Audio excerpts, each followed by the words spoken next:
Hello everybody, good morning and welcome to the United Stands. I'm Mark Goldbridge, it's match day and we've got lots of news for you this morning. Embargoed section of Ruben Amorim's press conference coming out. He's frustrated at the Mainoo talk. We'll talk about what he's got to say about that. He's called Luke Shaw world class.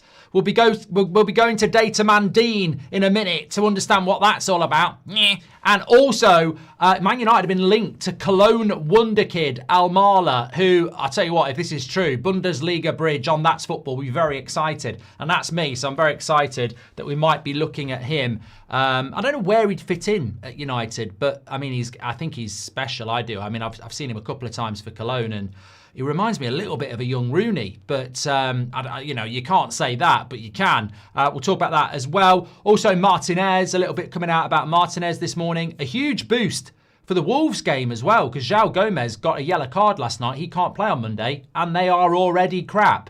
I mean, they could not score. They can't score. They've scored 7 goals in the Premier League. They're crap. They're absolutely crap. But that's a positive for us as well. Is Bruno going to play, says Steph. I'm not really worried about this injury stuff. What will be, will be. Que sera, sera. You can get one of these. This is a Christmas jumper you can get. We've re-released it, and it's one of my favourites. It's on United Stand Shopify. It's to commemorate. It's a Christmas treble winners jumper, but as you can see, all the baubles have got the numbers and names of all the players. Bloody love that. Beckham, Keane, Neville, York, Cole, Scholes, they're all there. Check it out. Check it out. Right, I want to get into the show straight away. I want to talk about this Mainoo frustration that clearly you can see Amorim is now getting more and more blunt about Mainoo when he gets asked. I mean, even I think it's a wasteless exercise, but we know what the journalists are like. They're lazy. They ask the same thing every week, and they've been asking him about Mainoo, and it's Que sera is not a player that we're looking at. It's from a song. What will be, Mr. Brainfreeze. Que sera, sera, wherever will be, will be. We're going to Wembley. Que sera, sera. I probably got the words wrong.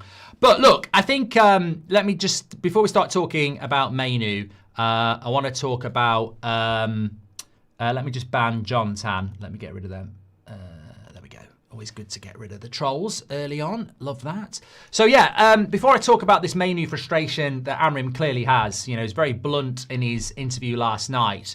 I want to just go to Data Dean, because we've had a quote, which we'll get into in a minute, about Luke Shaw and some amazing stats that I think Data Dean wants to talk about as well.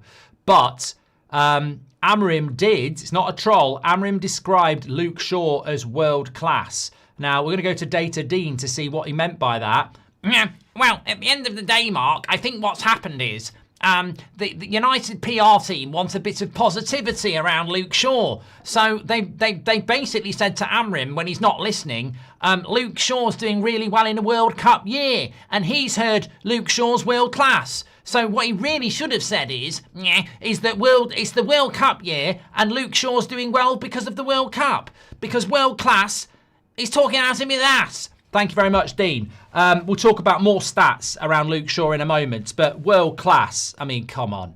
Ain't bloody world. He's not world class. He might have been world class 2.5 years ago as a left back, but he ain't bloody world class now, is he? Come on. He's blowing out his arse in the second half. How can you go from waste of space, according to Gary Neville, to world class in a week? Come on. Come on. No moaning Myrtle tonight, Bruno. Let's see, says Ray. I'm not convinced about that. Not convinced about that.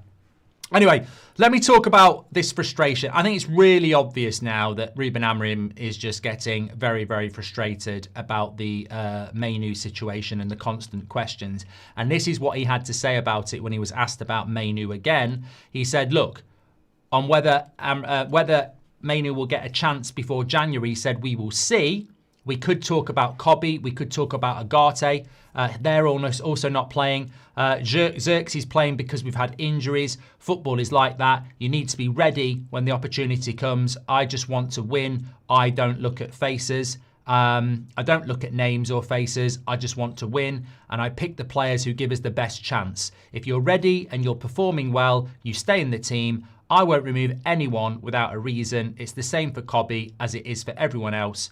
I choose the best 11 for each game. And I think he's becoming more and more, as I said, irritated by the Mainoo question. And I think it's becoming more and more obvious that there is a major issue there, because you could detect it in the interview with Amorim that he's just so belligerent to it now. And he's actually sort of backing himself into a bit of a corner. I mean, there's a new kit release from United today. I think it's to do with commemorating the youth and Jimmy Murphy, and Mainoo's all over that. And you sort of look at that and go, okay, you want us to buy something that's about the youth, and that's absolutely fantastic, and it commemorates a legend of this football club. But you're using Mainoo, who doesn't even play. There's sort of a contradiction there. This football club's built on youth and this, that, and the other, and you're using Mainoo, and we can't even get him minutes in the team. Now, I've got a problem with that. The manager's got to manage, but he's been asked about it every week, and it's very, very clear that he's getting more and more frustrated. And I think that, look, the trouble is, last week he said Mainoo deserves to play. He's so good in training, he deserves to play. 2 weeks ago, he said, it's so hard leaving Mainoo out because he's training so well. He's a first-team player. So you're going to keep getting those questions asked when you're saying that a player is doing really well and then you don't use them. He's now saying, he's basically flipped now. He's now saying he's not good enough to play, because what he's saying is, you've got to give me a reason to remove somebody, and I choose the best 11 for each game. So he's basically saying, look, Mainoo's not good enough.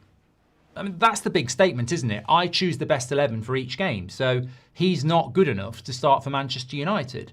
He said that you stay in the team if you're ready and you're performing well, and I won't remove anyone without a reason. And look, we can all have our own opinions, but in my opinion, the midfield, and I'll be generous here, has been shit for 50% of the season. I think we've won games when our midfield's been shit.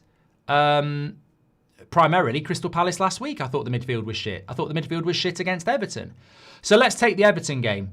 So this is where the contradiction is for me. In the week of the Everton game, last week, he said that Mainoo's playing so well in training, it's so hard to leave him out. That's hot on the heels of an Everton shitfest, right? He still leaves him out. He's now saying, I can't get Mainoo into the team because I picked the best 11, and if you're ready and performing well, you stay in the team. I won't remove anyone without a reason. Mate, I don't really know what he's talking about here. I think honesty is the best policy on this, because you're basically saying, I picked the best team to win the game, and I won't remove people without a reason, and if you're performing well, you'll play.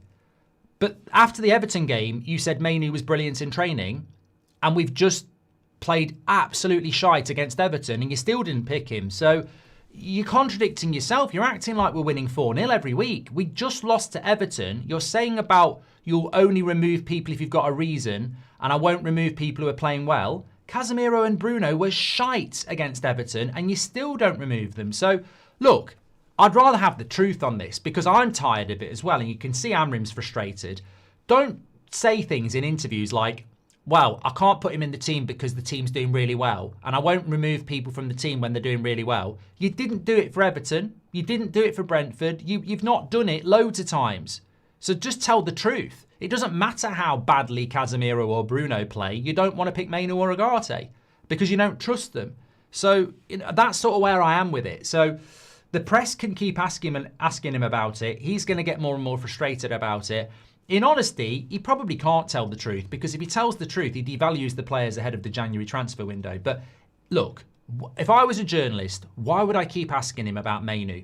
We were festering, steaming turd against Everton in the midfield, and then he still didn't change it for Palace. So he's just not going to change it, is he? He's not going to change it. So I think he is. I agree with Pete. I think Amorim is talking shit. But I think part of it is because he keeps getting asked in realistically, how would you answer it though, Pete? If I was asked a question about Mainoo, and I know that I'm probably looking to get rid of him, I do have to be slightly positive and say, look, I'm picking my best team, and the competition's good, but the problem is in the midfield, it's crap most games. So and he's not being. And look, I will concede my opinion here. I back the manager. He's allowed to pick whatever team he wants. And if he doesn't want Mainoo, we should move him on. That's very, very sad. But from my point of view, certainly after that Everton game, if I'm not changing my midfield after that game, there's no point having Mainoo and Agate. I mean, that's sort of like, that was like an up yours to the Man United shirt from Casemiro and Bruno and every other player. They're very lucky that they got picked for the next game. So, look, we just need to get to January. We 100% need to let Mainoo go and get somebody else in. That's what needs to happen. Amorim is a bullshitter, riding on luck, says Keel. Hi, Mark. I watch the shows all the time, but never catch you live. I lost my mum last week, and you've kept me going. Hopefully we win tonight. Thank you, says Shay. Well, thank you, sir, and I'm very, very touched by your message, super chat, and also, obviously, that's a very recent loss of somebody I presume is very, very close to you. So thank you for sharing that with the community, and I'm sure you'll get a lot of comments in the chat in this great community as well. And I'm glad that you found something that you feel part of, and long may that continue. Thank you for being part of our community, Shay. And we're live every day, so when you're going through your difficult times, we are here for you in whatever small way that is. Which reminds me, YouTube have started something, and I'm very frustrated by this. I've seen I've had a few messages from our American viewers. Apparently, on Spotify, like they do your year in review, YouTube are doing year in review this year. But you go onto YouTube and you go to your U tab, and it will give you your year in review. And a lot of people have got United Stand as their #1 viewed channel. But I can't. I don't think we've had it rolled out in Europe yet. But if you're in the North America, apparently you can get your year in review now on YouTube. WJ Barrett says, Mark, what if Mainoo just ain't that good? Standards are on the floor and Amorim is frustrating, but I can't judge this team without 2 world-class midfielders. I completely agree with you. I personally don't think Mainoo's shit, but if Amorim thinks he's shit, then he's got to move him on. But where I agree with you is that we do need 2 class midfielders, 100%. Simply Red says he doesn't look at names. What a crock of shite. Bruno plays regardless of performance. Also comment on Josh, so unfair and really exposing of Amorim. On Xerxes, really unfair. Let me just go back to that. So Xerxes only playing because of injuries. Football is like that. I mean, I know what you're saying. To be honest, I hadn't really picked up on that. I suppose that is quite derogatory to Xerxes. But I don't think he meant it in that way. And I don't think he meant like Xerxes wouldn't be playing if we didn't have injuries. Well, I think he does mean it in that way, but I don't think he means it in the way that, oh, fucking hell, Xerxes playing because we're injuries. I mean, I wouldn't have anywhere near the team in normal circumstances. I think what he meant is that there's been injuries in areas that have allowed Xerxes to play, and then he gets his opportunity. I think that's what he meant. I don't think he meant, Xerxes is a load of shit and he's only playing because we've got injuries. Because to be honest with you, if Sesko was fit and Cunha had been fit, he probably wouldn't have played. That's how far he is down the pecking order. So you've got to, sometimes injuries present an opportunity, because I don't think he was going to get anywhere near the team without it. John says, good morning, Mark. Morning, sir. When the AFCON comes along, could you put Martinez left centre-back, Shaw left wing and Dorgu on right wing, as Mazraoui, Ahmad and Mbeumo are gone, says John. Well, Amorim did speak about Luke Shaw. And Old Trafford Malik says, the more questions about Cobby, the less he'll play. Look, Amorim's stubborn. Amorim is stubborn. And, I've never thought about it like that. And again, this is why the community is so good, because you raise interesting questions. And this is a rhetorical question. I'm asking the question without knowing the answer. Do you think, and it's very obvious if you watch that interview that Amorim is getting frustrated about Mainoo questions. Do you think that the more Amorim is asked about Mainoo, the less likely he's going to pick him because of stubbornness? Question mark. I don't know. I know you know me. You know me probably better than I know myself sometimes. Sometimes if somebody says, you've missed my super chat, read it, it's really good. I will read it, but I'm not a bloody clapping seal. I'm not going to do it on demand. I'll do it when I'm ready. I won't do it when you tell me to. And that's stubbornness. So some people would go, oh, I'm going to go and read it right now because they want to please. Whereas I'll go, I will read it, but I will do it when I'm ready. And I think, it's not beyond the realms of possibility that Amorim could be like that. I mean, he's very stubborn about formation, system, picking Bruno in the midfield. So, maybe, maybe he is. Prod says, isn't a rhetorical question a question you ask while knowing the answer to it? Maybe. You're more intelligent than me. Morning, Mark. As an academy coach, there's a huge difference between what you do in training and what you do in games. To Slow Sports News. And Tyrus has gifted a membership as well. Thank you very much. Appreciate that. Let's talk. We've got Data Man Dean ready to come back in here, and I know a lot of you like Data Man Dean. He basically, he's the data guy. He loves long throw-ins and all that shit. But somebody did just ask about Luke Shaw playing as a left wing back for Manchester United. This is what Amorim said. He said it's different. You have to train in that position before considering putting another player in that position. You have to train, or he's got to play a few minutes there. But he could do it if we need him, and we might need him in this system. He can play in that position. I call absolute bullshit on that. Absolute bullshit. I do not think for 1 minute that Luke Shaw can play as a left wing back or a left back anymore. I think it's total horseshit. I don't know why United are playing the PR game for Luke Shaw. I mean, I don't know whether he's paying them or whether they're just, I don't know, whether there's a new contract. Maybe they're worried he's going to get injured again. I don't know why we're on this Luke Shaw PR train at the moment. I mean, it's quite nauseating. But there's no way he can play at left wing back. No way. Absolutely not. I watch him, I was having this chat with Ricky last week. And, he loves Luke Shaw. So, this is brilliant. I don't love Luke Shaw. Ricky does love Luke Shaw. And, we're both on the United stand, so you get both slices of the pie. Ricky thinks bloody Luke Shaw could play in the treble-winning side. Ricky thinks Luke Shaw could bloody play up front for Real Madrid. I think thinks Luke Shaw could could do a better job than Trump and Starmer combined. Probably could do a better job than Keir Starmer. But the reality is, he can't play left wing-back anymore. He's factually blowing out his arse in the last half an hour of games. Even Palace. I've figured Luke Shaw out this season. He's always good in the first half, and in the second half, he drops off. Second half was where he got that stupid yellow card against Palace. Second half against Everton was where Gary Neville called him a waste of space. He is blowing out of his arse in the second half of 1 game a week. 1 game a week. And people think he can play left wing back, one of the most challenging positions in football. Back and forth, back and forth, back and forth. He can't do that anymore. If he had the fitness, he'd be very good at it, and that's where I'd play him. But you know why I know Luke Shaw can't play left wing back? Because if he could, you'd play him there. You're telling me Luke Shaw's not better than Delo and Dorgu? 100%. Luke Shaw of 3 years ago would be one of the best left wing backs in the league. He's very good at it. Very, very good at it. And if he could do it, we'd play him there. We don't need him at left centre-back. You could easily put Mazraoui there. You could put Yoro there. We could have played Maguire there. Luke Shaw's playing left centre-back because he can't play left wing-back anymore because his body won't allow it. So that's complete and utter horseshit that's going to happen. Absolutely not. But also, I don't know what it was. Again, we've had so many clips of Luke Shaw over the week on the Man United page, and so many articles written about him. And now Amorim was, fucking basically did a monologue. He said he adapts to the position playing in a back three really well because sometimes he's playing with the ball like a fullback. He's defending deeper. He's smart. And for me, I already said, I think he's a world-class player. He needs more continuity. Playing 1 game a week helps a lot. So Luke Shaw is a world-class player, according to Ruben Amorim.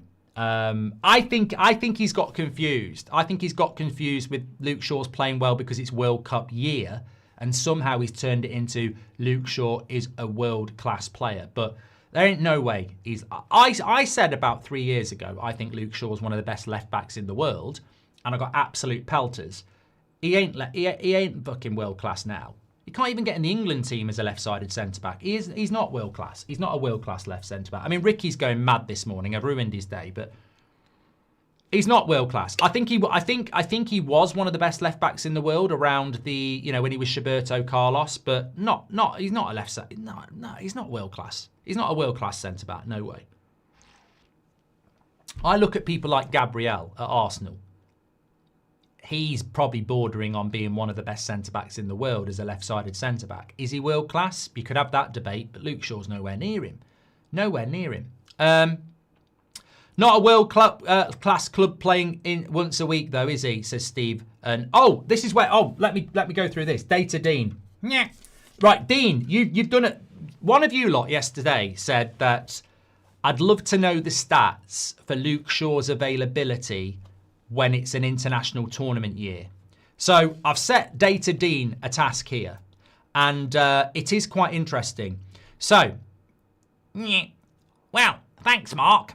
Basically, what I've done is I've looked at every year Premier League appearances for Luke Shaw, and interestingly, straight away, World Cup year, this year, he's already played 13 games for Manchester United. Last season, he played 7. So he's nearly played. If he plays tonight for Manchester United, he's basically played double the games already than he did last year. Now, what's the difference between last year and this year? Well, there's a World Cup at the end of it, and he's already played double the amount of games this season than he did in an entire season last year. Well, there's something a little bit fishy about that, Mark, but it gets better. So, the year before that, 23-24, Euros year, he played 12 games. Now, that does seem quite low, but then again, he did go to the Euros injured as well. He didn't discriminate. He was injured a lot for Manchester United, and he was also injured for England, but still turned up to play in the final. In the 22-23 year, some people might think, well, that's not a Euros or World Cup year, Dean. What are you talking about? He played 31 games in the 22-23 season. But the geniuses and data people and geeks will know that the 22-23 season was actually a World Cup year, because Qatar World Cup was played in winter 22, and he played 31 games in that season. It's getting a little bit fishy, because the previous season there was no international tournament and he only played 20 games. And then the year before that, in the 2021 season, he played 32 games, which was also a Euros season. So statistically, when you look at the last few years for Luke Shaw, he has a tendency to play a lot more games for Manchester United when there's an England tournament at the end of it. Thank you very much. Thank you very much to Data Dean. So yeah, look, effectively, there is a correlation between Luke Shaw's increased Manchester United output of appearances when there is a Euros or a World Cup. The Euros at the end of 21, he played 32 games. The following season, he only played 20. The season after that, there was a World Cup. He played 31 games. And the season after that, he only played 12. Last season, he only played 7 times. This season, World Cup year, he's already played 13. So there is, somebody raised the question yesterday, there is a direct correlation between a World Cup or Euros year and Luke Shaw playing a lot more games. It's factual. So thank you very much to the person who asked that. And thank you very much to Data Dean. That's not my normal voice. If you tuned in there, you're probably going, what the hell's happened to him? Is he having a fit? No, that's just Data Dean, who was on the show last night talking about why long throw-ins are such a good thing. Artak says, morning, Mark. What? Put it on a tweet. It's a match day. I don't think I'm going to put it on a tweet, but there is a direct correlation between increased appearances from Luke Shaw when it's a World Cup or Euros year. You can't move away from that. There you go. Morning, Mark. What do you think about Chelsea and Arsenal going in for the Ecuadorian wonder kid while we fall for prejudice and end up going for average signings like the Colombian kid? I don't know what you're talking about there, Artak, but you've done a super chat and I really don't get the context. Nick P says it's so grim having to discuss Luke Bloody Shaw in 2025. Chelsea would have retired him 4 years ago and turned him into a pundit. We're still dreaming, says Nick P. I actually think, Nick, you've just sparked an instantaneous opinion of mine that wasn't premeditated at all. I think you make a great point. You know, what's this show about so far? We're talking about 20-year-old Mainoo who can't get in the team even when midfielders are playing shit. We're talking about Yoro that's probably going to get dropped again. We're talking about Dorgu that gets dropped for Delo. So effectively, we've got young players who are really struggling under this manager, who won't give them opportunities or drops them a lot. And then we've got people like Luke Shaw, Delo, who are in the team as often as he can get them in there. And what message does that send out? Because realistically, United aren't going to win the league this year. We're not going to win the league next year. We might not be in Europe next year. So it's not like we're in a strong position. We desperately need to build a future that is sustainable and successful. And I would say the likes of Dorgu, Yoro, Mainoo are a better bet than people like Delo and Shaw. And yet it's people like Delo and Shaw that Amorim is building with, and he is, neglecting the players that you would think might be part of the future. That's even more incredible when you consider that Yoro, Mainoo, and Dorgu have had nothing to do with the Solskjaer era, even the Ten Hag era, really. They've had nothing to do with past failures. But world-class Luke Shaw has been here for 11 years. He was bought by Van Gaal. Van Gaal, Jose. I mean, Jose couldn't fucking stand him, could he? Ollie, Rangnick, Ten Hag, Amorim. He's been here for the whole lot. Delo's been here since... Jose? Did Delo buy Jose? Or was it Ollie? Anyway, some of these players have been here for bloody ages. And what... I don't know whether this was your point, Nick, but why it sparked a point in me is... Why have we got another manager who is making the same mistake as Ten Hag, the same mistake as Ollie, utilising players? I almost feel like I'm watching UK Gold. I feel like I've seen this before.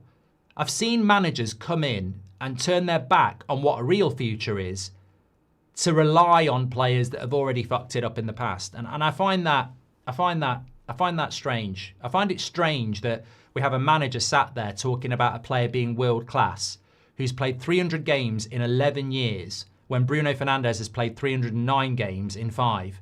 Talking about him being world class like he's part of the future. And he's, 30 years of age? It's strange.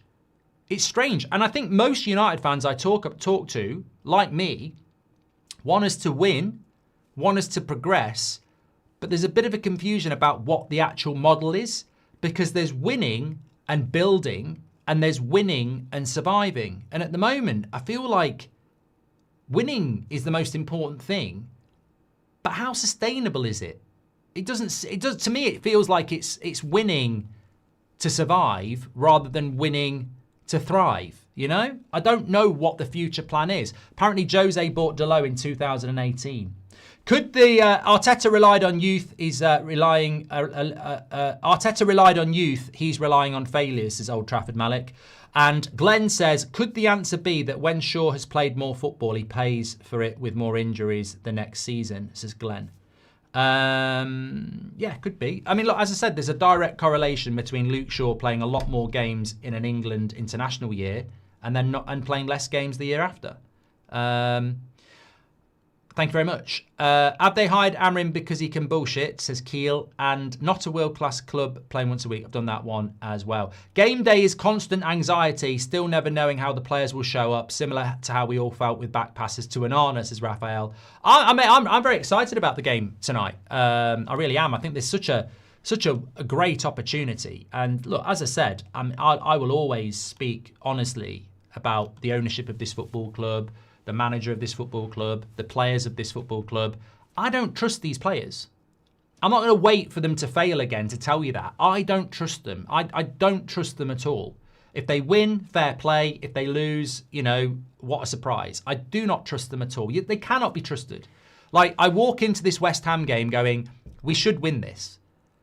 But we walked into the Everton game and we walked out with nothing. So if that can happen, it can happen again. Of course it can. Surely it won't happen again. I mean, it doesn't seem to happen. It shouldn't happen every game. So hopefully it'll be a convincing win tonight. But what an opportunity it is. You win the game, you go to 24 points, you're level with Chelsea. Obviously we haven't got their goal difference, but you're 5th in the league on merit. I mean, what a great opportunity that is. It's up for grabs. It's up for grabs because everybody's beating everybody. Sunderland getting that point at Anfield last night, Villa winning at Brighton. It's completely and utterly for grabs. And look, you know what? I sort of look at that league table and I go, okay, we go up to 5th by beating West Ham. Then we've got Wolves, who, I think I'm right in saying Burnley have scored 14 goals this season, which is crap. Wolves have scored 7. Like, I had my eye on the Wolves game last night. It's not that they're a terribly bad, they're competitive Wolves, but they can't score goals. And João Gomez got himself suspended. So, you'd look at that, 5th place. Wolves should be a win. You never know, but it should be a win. And then you've got Bournemouth at home, who are terrible. So, I mean, I know we've got to go to Villa after that, but if you put 9 points on the board, by the time we go to Villa, I mean, I wouldn't be surprised if we were above Villa. Villa have got Arsenal at the weekend, so that that would put us through. We could be above Villa by the time we play Villa. So, what a great opportunity it is. But what I would say is, I think some people don't have the mental capacity to understand this. We can win and be in 4th place, and I can still sit here and say I don't know what the plan is. Like, we've all seen teams get into the top 4 and go, that's not sustainable. Of course we have. You give me a team look at Nottingham Forest last year. They were in the top 4 all season. They didn't finish in the top 4. And it was never going to be sustainable because the style of play of Nuno was basically park the bus and get a goal on the break. And when it got to the business end of the season, people woke up and went, well, we're not just going to attack you and let you counter us. How's about you do something? And they started dropping points. So I do look at United and go, what a great opportunity to get into the top 5 or 4, but I don't think it's sustainable. I really don't. I don't think there's a lot of things that are sustainable about this team at the moment. I am, I think that's just my take on it at the moment. Cap or Die says, do you trust Amorim? I mean, that's a great question. I don't trust the players. I definitely don't trust the owners. Do I trust Amorim? Well, I think in the world of trust, do we know enough about Amorim to trust him? I mean, I like him. I like him, but I wouldn't say he doesn't do things that I don't agree with. So trust is a big thing. I don't know enough about him to trust him. I mean, where's the style of play? Why are you playing Bruno in the midfield? Why are you coming out with statements like Luke Shaw's world class? I mean, is it just because behind the scenes he's desperately trying to paper over the cracks? It could be that. I think Amorim's somebody I want to trust. Whereas the players, as a collective, I don't trust this squad. I do trust some of the players, but I don't trust them as a squad. I mean, look, Amorim did say something about the top 5 race. This is what he said on being close to 5th and its realistic expectation. I think you'll find this one really interesting. So, he was asked, we're close to 5th place. Is it a realistic expectation? Now, first of all, I've got to say, in light of what we said yesterday, and we have still got to talk about this Cologne player as well, why would a journalist say to a Man United manager, you're close to 5th place, is that a realistic expectation? I mean, why has the standards at this football club been lowered so much that a journalist would ask a Man United manager, is 5th place a realistic expectation? This is Manchester United Football Club, and we're contemplating and debating whether 5th place is a realistic expectation. Now, you might say, hey, hold on a minute. You said 5th place would be a good season for United. Looking at the players I don't trust, yeah, I think 5th place would be a good season. But looking at the wage bill, we basically have the 4th best paid squad in the league. Looking at the midfield, we have the 2nd most expensive midfield in the league. So you're telling me that 5th place is an aspirational target that might not be achievable? Come on, we're Manchester United and we pay a lot of money to these players. So it should be a demand. But this is what Amorim said. I understand the question. If the table is there and you have the opportunity with 1 game a week, you need to go for it. But when you look at the table and everyone is like 2 points behind, everything can change. That is a manager that does not have the courage of his convictions in his team. And I think it's a very political answer, but that is a manager who will not commit to saying 5th place is a realistic expectation. What he's basically saying is, you look at the league, you look at the fact that we've got 1 game a week, and it's, I understand why people would say we should be going for 5th place, but look at how close people are, things can change. So again, I think he's clever in the sense that he refuses to say that this team is even 5th place ready, because it might not be, which is a scary proposition from an honest manager. Like, whether you think we should be 5th or not, our manager really doesn't agree that we're a 5th place team at the moment. He thinks we might be, but also realises that we might not be. And I think that's an honest answer. That's what I said at the start of the season. I don't think that fifth place is guaranteed, but I think we should be going for it. The question comes down to, can you trust the players? But 100% we should be getting fifth based on what we pay them, based on the reputation, based on the squad. Like, you know, if Luke Shaw's world class and Bruno... I mean, if Luke Shaw's world class, how many world class players have we got? And I think that's, you know, this is where you need to be very careful when you class people as world class, because if Amorim thinks Luke Shaw's world class, then he surely thinks De Ligt's world class.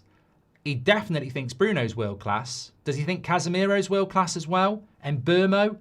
If we've got 5 or 6 or 4 world class players, we shouldn't be fighting for fifth.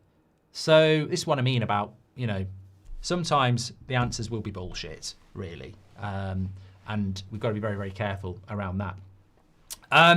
Right, let me talk to you about Almala. This story was in Court Offside today, coming in from, I think it was Adam Brassel, who's a European correspondent, it came from, basically saying that you look at where Almala might end up from Cologne, and Manchester United does look like a good fit. Liverpool, Man City, Arsenal, Chelsea aren't really looking for that type of a player at the moment. He's like a wide forward, and effectively Man United's name's been mentioned. Also, another story coming in this morning that Brighton could be interested in him as well in January, with a deal that could go up to £30 million. The club's renowned recruitment department has placed Almala firmly at the top of their wish list and believe he's destined for a move to a big European club. I've also heard, I mean, look, we covered the Bundesliga on That's Football highlight shows later on this afternoon. I'm doing that live, and then we've got our Friday night match tomorrow. He's a really interesting player. Really interesting player. At Cologne, newly promoted. I get the feeling he's 19. I thought he was 17, but I get the feeling he's 19. He has got similar traits to Rooney. I mean, I'm not saying he's Rooney by any shape or form, but very interesting player. That's the sort of teenager Man United should be buying. Players like Rooney at Everton who are already playing first-team football. Not teenagers who look like they might be the next Caicedo but have never really played any football yet and need total nurturing. Those players like Almala that are playing first-team football already as teenagers that can go straight into your setup. Now, those profile of players are different. I've seen United recruiting a lot of teenagers that are, you know, prospects. They need a lot of nurturing. But players like that, I think they're very, very interesting. It's a bit like Yoro, isn't it? You know, Yoro, ready-made teenager, still got a lot to grow, but ready to play. So look, you know, it might be one worth keeping an eye on, because I think he's an interesting player. And if you've been watching the Bundesliga, you'll know who I'm talking about. But Bayern Munich have been sniffing around that one. I mean, whether United have got £30 million to go for a player like that, and whether he suits our system as well. I mean, this is what annoys me a little bit sometimes. Our system is so fucking rigid that it doesn't really work if you're a winger. But having said that, Amorim did have a lot of wingers at Sporting, and he'd use them as a 10 or he'd use them as a wing back. So it doesn't necessarily negate buying a winger at Man United, especially if there is somebody like Almala who can play more centrally. So, you know, maybe there is something in it. I certainly hope there is. Keel Robinson says this is the blueprint of Ashworth's plan. Yeah, but you know what? I think Dan Ashworth is one of the most overrated names in English football. You know, worked under Southgate for England at a time where we had a golden generation of players coming through anyway. Went to Newcastle, and people wrongly associated him with a lot of Newcastle signings that were good that he actually wasn't responsible for. And then came to Man United, and by all accounts suggested we got Southgate. So I don't actually think Ashworth's anything to write home about, Keel, if I'm being honest. Arteta, we've done that one as well. Thank you very much. Match day today, yes, very excited about it. Also, Amorim spoke about Martinez. A little bit about Martinez coming back into the team as well. This is from The Athletic, saying that Martinez is Amorim's type of player. and character, as shown by being named in United's six-man leadership group even when he was injured. Martinez can be snappy at Carrington when he sees situations he feels fall below the standard that appeals to Amorim, who has more than once shown his pain or offered brutal critique at bad performances. Martinez has been known to order younger players out of areas he deems the domain of senior professionals. That edge keeps people on their toes. He was also vocal over the summer, lobbying figures in the hierarchy for Martinez as a goalkeeper to join the club from Aston Villa. Well, look, I think I'd be very surprised if we saw any negativity towards the Butcher. I think he's a very welcome addition back to the team. I know there's a lot of talk about Luke Shaw being world class and all that bollocks, but realistically, as soon as Martinez can play 90 minutes, Luke Shaw should be sat on his arse. Martinez is, I think, exactly the right sort of character we need in that team. I also think he's exactly the right sort of player you want to play left centre back because he can stand into the midfield. So the sooner the better on that one. I don't need a character profiling article to tell me that Martinez is massively important. I just think with Martinez, we're all sort of sat there going, please don't pick up another serious injury because we know that these things can happen again. So look, he'd be a breath of fresh air, says Garfield, absolutely.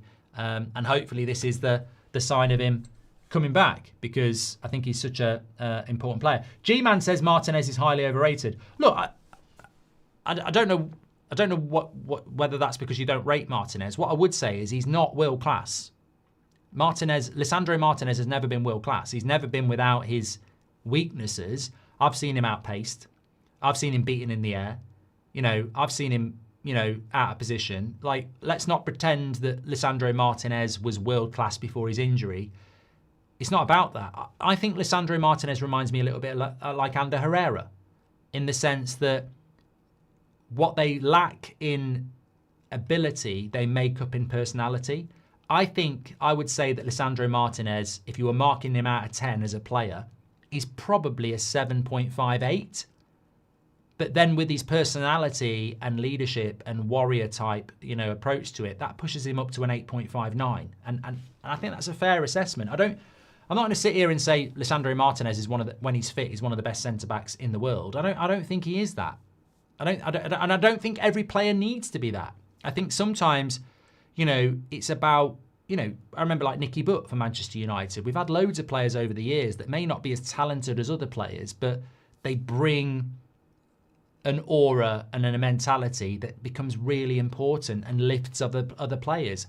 I mean, he's probably more of a captain than Bruno, if we're being completely honest, in the way that people speak about him. So, I don't totally disagree with you, G-Man. I'm not saying Martinez back is like the best player in the world, but I think he brings, like Ander Herrera was so important for us. I think Martinez is so important as well.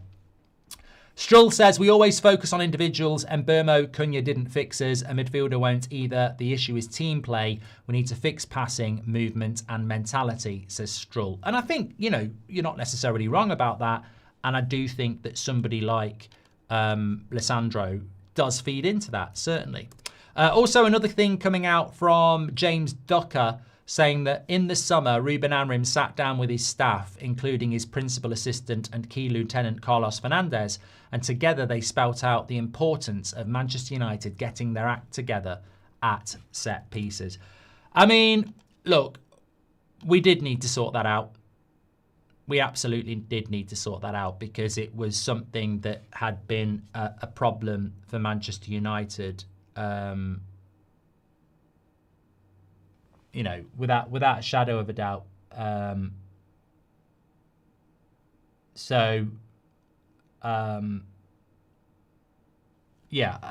think we did need to sort that one out, and we have, haven't we? But what also worries me is that when he says Delot is good at set pieces, and I'm thinking, well, he can't take free kicks, he's crap at marking the back post, and then I realise he's talking about throw-ins. That makes me want to vomit. So, look, I'm not. Data Dean's gone off to play on his computer, otherwise he'd be back talking about, well, at the end of the day, long throw-ins to the back post statistically cause problems more than a pass. I don't like long throw-ins, and watching Delo run from one side of the pitch to the other to launch a throw-in into the box. You know what it is? I'm not going to get wound up. It's too early in the morning. However, when I grew up watching Manchester United under Sir Alex Ferguson, and I'm watching this quick movement, and I'm watching chips by Cantona and free kicks from Beckham and volleys from Scholes, I'm not being satisfied by, oh, it's hit his arse and gone in. I mean, I know it's a results business, but God, I don't. And True Teller says, I like what wins, but that's because you're basic, mate. You're basic. Some people like a slice of toast because it fills them up. Some people like a lasagna because it tastes nice and it fills them up. I want the lasagna. I don't want the toast. I don't want basic football. I want... if I hadn't seen such riches, I could live with being poor. I had a massive period of my life watching players like this lot play brilliant football and win the lot. And when you've seen that, you don't want to watch that. And that's my point. And, maybe it is an age thing. Maybe it's a class thing. But I've seen that and I know it can happen. I don't want to win with that. I don't want Delo to be one of our most important players because he can throw a fucking football far. I don't want that. So I accept we're not the only ones doing it. I watched the Brentford-Arsenal game last night. I had to have a sick bucket there. I couldn't believe the volume of Brentford long throw-ins into the box. And I'm so fucking glad they didn't score any of them. And the longer that goes on, the better. I actually want teams to stop throwing the long ball into the box. And I want teams to stop conceding from it because it's repulsive. But that's an area that he's talking about when he says that Delo's good at set pieces. But we have improved on corners, and corners have always been a big part of the game. And I think we've improved on defending corners as well, because if you think about, we conceded against Arsenal on the opening game of the season, and how we didn't concede a corner against Fulham, I'll never know. I mean, they nearly scored multiple corners. So, it could be. But look, you know what? In fairness, what did I say to you about half an hour ago? I think we're going to win a few games now, and I think we're going to get ourselves into the top 5. And I think people are going to get very excited. But are we winning to survive, or are we winning to thrive? And I don't know what the long-term vision is at the moment. Like, the style of football has been pretty poor. The games have been pretty poor, but we're finding a way to win. Now, is that going to be sustainable for the next 3 years? Or are we actually going to transition into a team that, looks quite scary? Because our biggest result of the season at Anfield doesn't actually look that big when you see that Forest and Sunderland have gone there and beat them and drawn against them. And also Liverpool could have won that game. Gakpo hit the post twice. So are we actually going to transition into a team that, starts to play good football at some point? Could that start tonight? Hope so. Javine says, I always wondered who the next target would be for these crap journalists after Rashford. Unfortunate for Mainoo. No, I don't get that really. I think the I think a lot of the media were obsessed with Rashford in a positive way, and I think they're obsessed with Mainoo in a positive way. I think it's more about they're using Mainoo as like Rashford was used, as an argumentative, as a tool.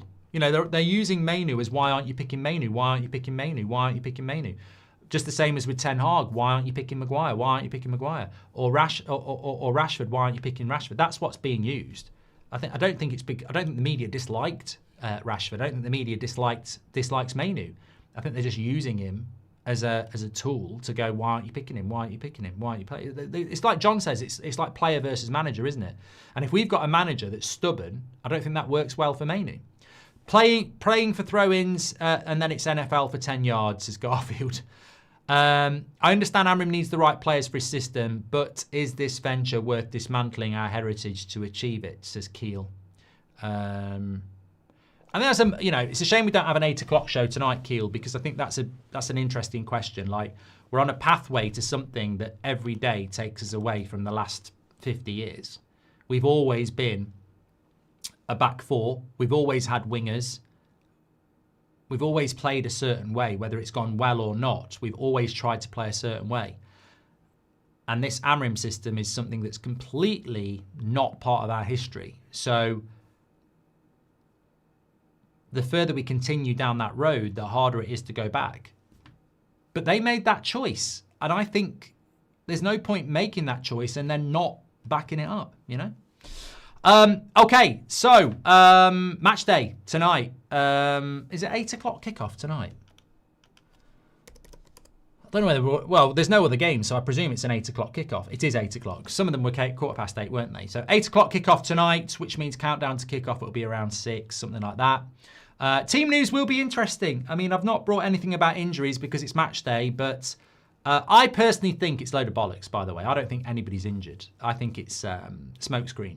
I reckon maybe Bruno was one of the risks, but he won't miss out. There's no way Bruno will miss this game. And God knows who the other player is, but I don't think it'll be as significant as we were maybe led to believe yesterday. But look, looking forward to it. We've got to win these next two. I mean, look, Bournemouth could be different. Like, Bournemouth aren't a bad side; they're just going through a bad run. But West Ham and Wolves, this has got to be 6 points. Got to be 6 points. And you know what we said in the international break? Out of our next 10 games, we've got to get 22 points. There's still a possibility. The best we can do is 27 at the moment. So we've still got 5 points leeway to get that minimum of 22. I mean, 22 is a minimum. Anything above that's really good. And we're still on course for that, even though we lost to Everton because we beat Palace. And look, that Palace result, I mean, look at Chelsea last night. It just shows you how tired teams are when they're having to play every 3 days. And we caught Palace having to play 2.5 days after a game against France. And lucky or not, 2-1 is a tight result. But look at Palace, what they went and did last night against Burnley. Like, they're a good side, and we've got an opportunity to go above them. Anyway, absolutely brilliant show this morning, as always. Thank you, everybody, for tuning in. Really enjoyed it with you, and I'm looking forward to the watch-along tonight. Take care. C says, can you say we're going to lose so we jinx it? Yeah, we're going to lose 2-0 tonight. I mean, I don't actually believe that, but for the point of a jinx, yeah, we're going to play absolutely rubbish and we're going to lose 2-0. Absolutely, definitely going to happen. It's going to be hammer time for the Hammers, not us. Take care, everyone. Speak to you in a bit.